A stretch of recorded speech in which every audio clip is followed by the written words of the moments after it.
संत शिरोमणि आचार्य गुरुवर श्री विद्यासागर जी महाराज की जय। नवाचार्य श्री समय सागर जी महाराज की जय। आराम योग प्रणेता पूज्य मुनि श्री प्रणम्य सागर जी महाराज की जय। ओम अरहम नमः। स्वाध्याय प्रेमी बंधुओं, युग श्रेष्ठ आचार्य भगवान श्री 108 विद्यासागर जी महाराज के सरस्वती पुत्र अभीष्ट ज्ञानोपयोगी प्राकृत विज्ञ अरहम योग प्रणेता मुनि श्री प्रणम्य सागर जी द्वारा रचित नई छड़ारा का अनूठा स्वाध्याय गुरु आशीर्वाद से सतत जारी है। हमने प्रथम ढाल में पंच परावर्तन के वर्णन को डिटेल में जाना। ढाल 2, जिसमें सम्यक दर्शन का प्रैक्टिकल स्वरूप मुनि श्री ने बड़े ही सरल और सुंदर तरीके से समझाया है, जिससे हमारे अंदर देव शास्त्र गुरु के प्रति श्रद्धा और दृढ़ होगा। अब चलते हैं नई छड़ाला द्वितीय ढाल की कक्षा की ओर। तीन लोक में चार हैं, मंगल शरण श्रेष्ठ, अरहत सिद्ध व साधु गण, धर्म जैन जग ज्येष्ठ।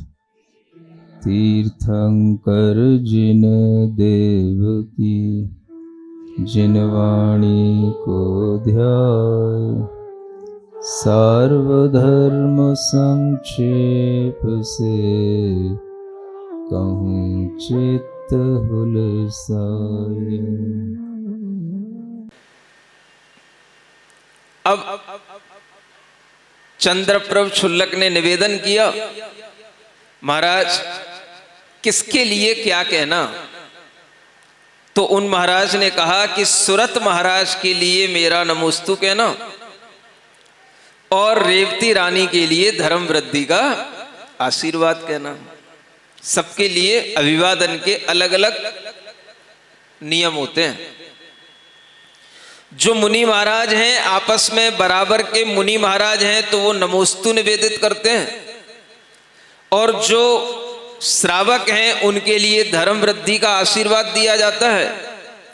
और अगर कोई संलेखना आदि कर रहा हो तो उसे समाधि वृद्धि रस्तु का आशीर्वाद दिया जाता है। कोई व्रतों में आगे बढ़ रहा हो तो उसके लिए भी संयम वृद्धि का आशीर्वाद दिया जाता है। अलग अलग लोगों के लिए पात्रता के अनुसार अलग अलग तरह के आशीर्वाद समाचार के रूप में प्रेषित किए जाते हैं। ये परंपरा प्राचीन है।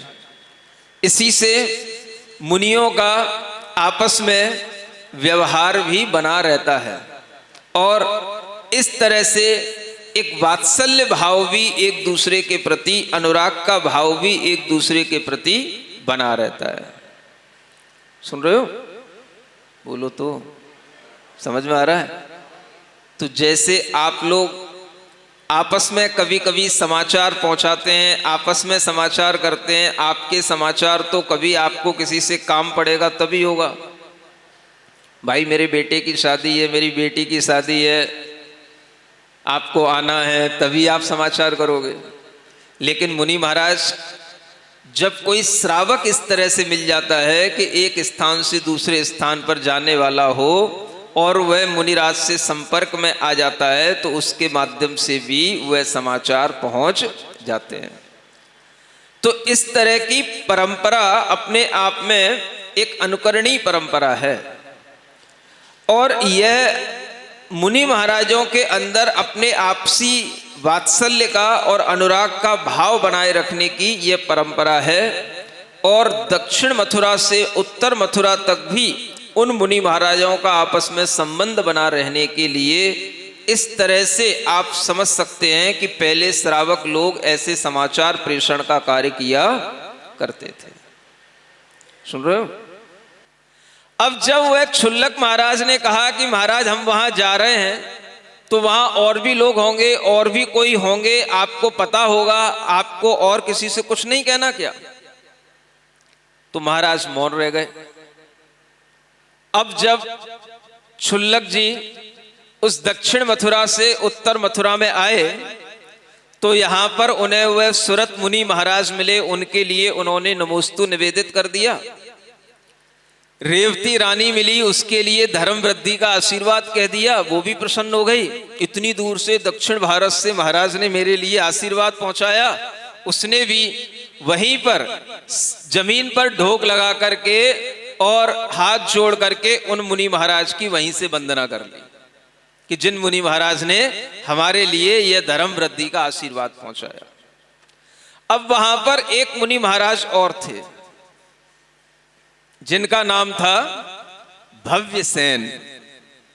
कौन थे? अब वह क्षुल्लक जी सोचते हैं कि उन महाराज ने इनके लिए कुछ क्यों नहीं कहा, जरूर कुछ ना कुछ बात तो है। और जब हमने इनका नाम लिया तो वो चुप रह गए, मौन रह गए, मानो कुछ जानते तो हैं लेकिन कुछ कहना नहीं चाहते। तो क्षुल्लक के मन में विचार आया। अब वो क्षुल्लक जी तरह तरह से विक्रिया आदि करना जानते, तो उन्होंने देखा कि देखते हैं इन मुनि महाराज का कैसा भाव है, इनकी क्या चर्या है। तो उसने इस भाव को समझने के लिए क्षुल्लक ने उन मुनि महाराज के आगे पीछे चलते हुए उनके आचरण को देखा, और जो बातें वह समझता था कि ये मुनि धर्म के योग्य नहीं है, वो देख रहा था कि मुनि महाराज ये भी कार्य करते जा रहे हैं। सुन रहे हो? ऐसे भी कुछ कार्य होते हैं। मुनि महाराज के लिए ऐसे कार्य तो बहुत सारे होंगे, क्योंकि उनके पंच महाव्रत हैं। अहिंसा का पालन करना सबसे पहला धर्म है, और ये श्रावक को भी ज्ञात रहता है कि हिंसा किन किन स्थानों पर होती है, किस तरह की चीजों का प्रयोग करने से हिंसा होती है। यह श्रावक को भी ज्ञात रहना चाहिए, और होता ही है।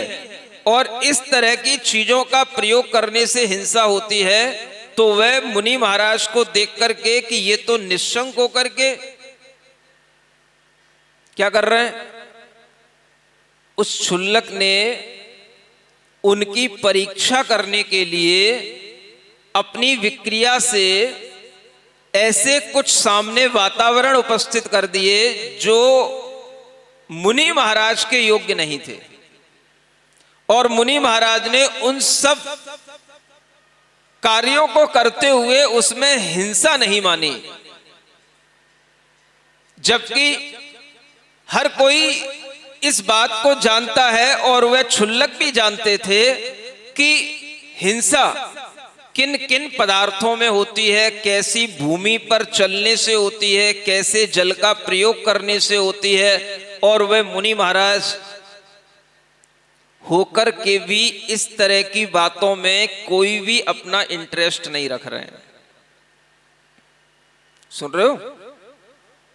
कहां चल रहे हैं, कहां बैठ रहे हैं, कैसे जल से शुद्धि कर रहे हैं, ये सब ज्ञान मुनि महाराज को होता है, लेकिन फिर भी जानबूझ करके उस पर ध्यान नहीं देना।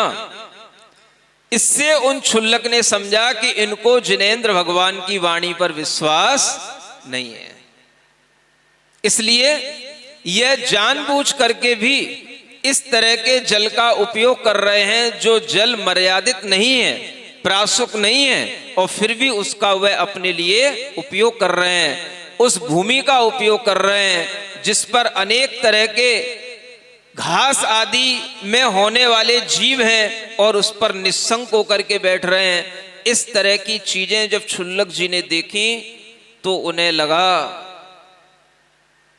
कि ये मुनि महाराज के लिए नमोस्तु उन मुनि महाराज ने इसीलिए नहीं भेजी। अब मुझे समझ में आ गया। सुन रहे हो? सुनते कुछ नहीं हो। सुनने के बाद को समझना भी पड़ता है, जब सुनोगे तब समझोगे।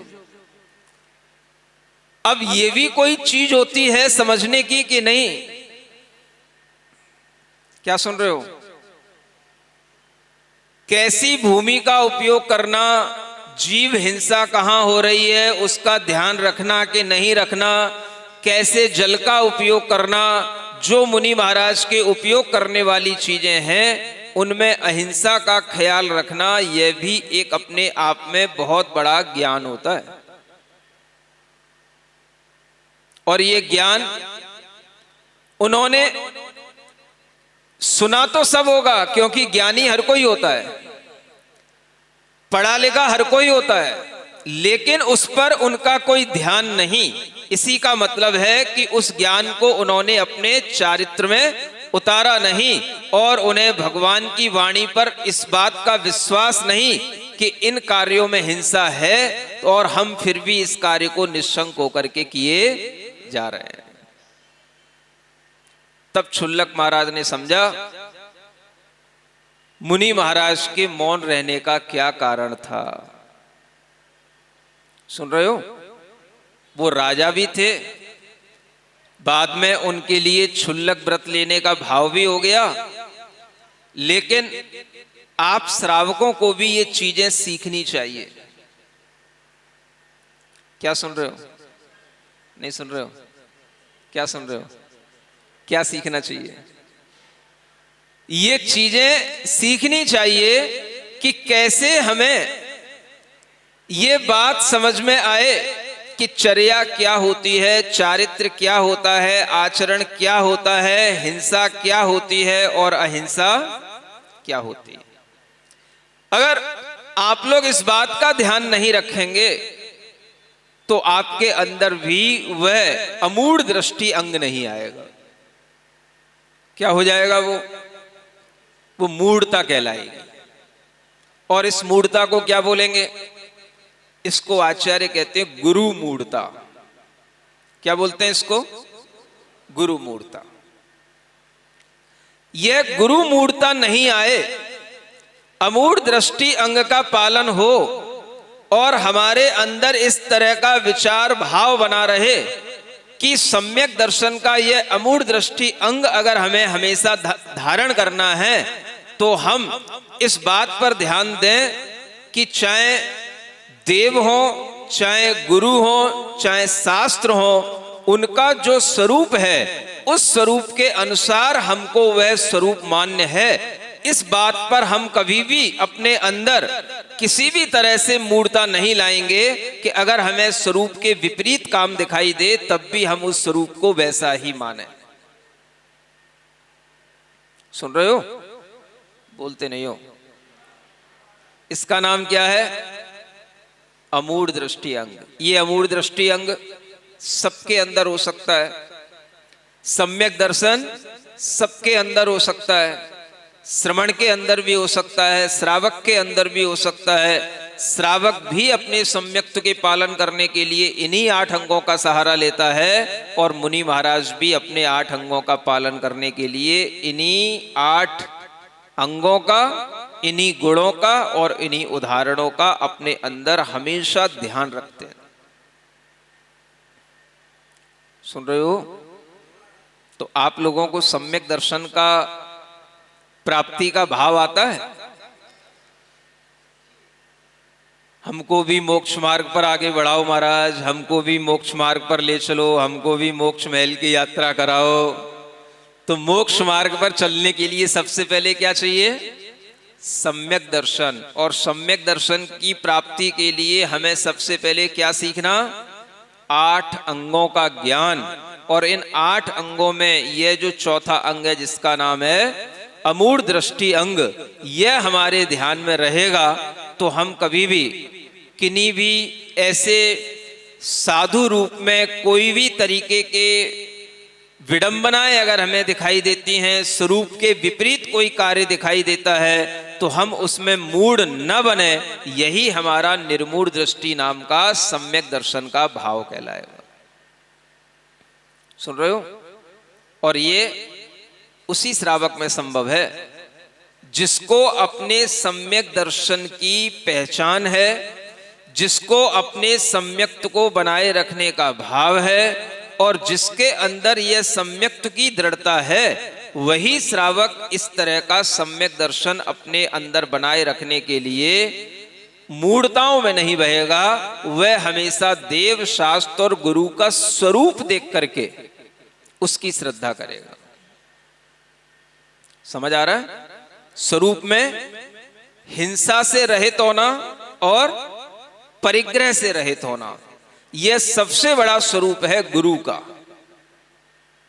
क्या कहा गया? हिंसा से और परिग्रह से। ये दो चीजें ही बस देखने में आपको निर्ग्रंथ गुरु का स्वरूप समझ में आएगा। और इस तरह के स्वरूप का आप जो पालन कर रहे हैं, उन पर अपनी श्रद्धा बनाए रखना, और किसी भी तरीके से अन्य किसी भी रूप में जिनका रूप बना हुआ है लेकिन उनके अंदर अहिंसा का, अपरिग्रह का कोई आचरण नहीं है, उन पर अपना श्रद्धा नहीं बनाना, यही सम्यक दृष्टि श्रावक का अमूढ़ दृष्टि अंग कहलाता है। बात अभी पूरी नहीं हुई है, अभी तो बात भव्यसेन मुनि महाराज पर अटकी हुई है। सुन रहे हो? पात्र सामने 3 थे, 2 के विषय में तो मुनि महाराज ने बोला था। अब उन क्षुल्लक के मन में विचार आया कि एक गृहस्थ रानी के लिए उन मुनि महाराज का आशीर्वाद देना ये बहुत बड़ी बात होती है। आखिर इस रानी में ऐसा क्या है जो उसके लिए इन मुनि महाराज ने आशीर्वाद दिया और ये मुनि महाराज के लिए उनके लिए आशीर्वाद नहीं दिया, उनके लिए नमोस्तु नहीं बोला। सुन रहे हो? तो अब क्षुल्लक के मन में क्या उथल पुथल हुई? रेवती रानी के बारे में सोचते हैं, उनके पास चलते हैं कि रेवती रानी में ऐसा क्या है कि एक गृहस्थ होकर के, एक राजा की रानी होकर के, एक गृहिणी के लिए भी उन मुनि महाराज ने उससे कहा कि जाओ उनके लिए कहना धर्म वृद्धि रस्तु। वह रानी अपने आप में धर्म का पालन करने वाली सम्यक दृष्टि रानी है, उसके लिए धर्म वृद्धि का आशीर्वाद है। सुन रहे हो? वह रेवती रानी के पास में क्षुल्लक जी पहुंचते हैं और फिर क्या होता है ये आपको कल सुनने को मिलेगा अगले एपिसोड में, कि वह रेवती रानी के लिए क्या ऐसा विशेष भाव जिसके कारण से क्षुल्लक जी के मन में भी ये विचार आया कि उन्होंने सुरत मुनि महाराज को देख लिया, हाँ ये तो अच्छी चर्या का पालन करने वाले हैं। उन्होंने भव्यसेन मुनि महाराज को देख लिया कि इनकी चर्या आगम के बिल्कुल विपरीत है। और फिर एक तीसरी बात उनके दिमाग में आई, ये रेवती रानी के पास क्या है, इसको कैसे देखें? इसकी तो कोई चर्या होती नहीं है, इसकी क्या चर्या देखें? तो इसके अंदर का सम्यक दृष्टि पने का भाव क्या है, इसमें कौन सी ऐसी अमूढ़ दृष्टि पने का भाव है, यह भाव आपको कल बताया जाएगा। आपके लिए तब तक इस बारे में विचार करते रहना है कि हमें भी अमूढ़ दृष्टि अंग का पालन करते हुए सम्यक दृष्टि बने रहना है। सिरिजिणवाणी जग कल्याणी जग जन मदतम मोहरी जनमण हारी गढ़हर हारी जम जरा भव रोग हरी तिथ्य राणम दिव्य झुणिम जो पड़ई सुणई मय्ये धारई राणम सौख मणंतम धर्य सासद मोक्ष पदम पावई सासद मोक्ष पदम पावई। नई छह ढाला आज का सवाल प्रतियोगिता में आप सभी का स्वागत है। आज का सवाल है, सम्यक दर्शन का चौथा अंग कौन सा है? निशंकित, निकांचित, अमूढ़ दृष्टि अंग या उपगोहन? कल के सवाल का सही उत्तर है भव्यसेन मुनि को। अब अपना जवाब हमें कल शाम 5 बजे तक भेजें। 3 भाग्यशाली विजेताओं को मिलेंगे आकर्षक उपहार। अपना जवाब भेजने के लिए लिंक पर जाएं या क्यूआर कोड स्कैन करें। ओम अरहम नमः।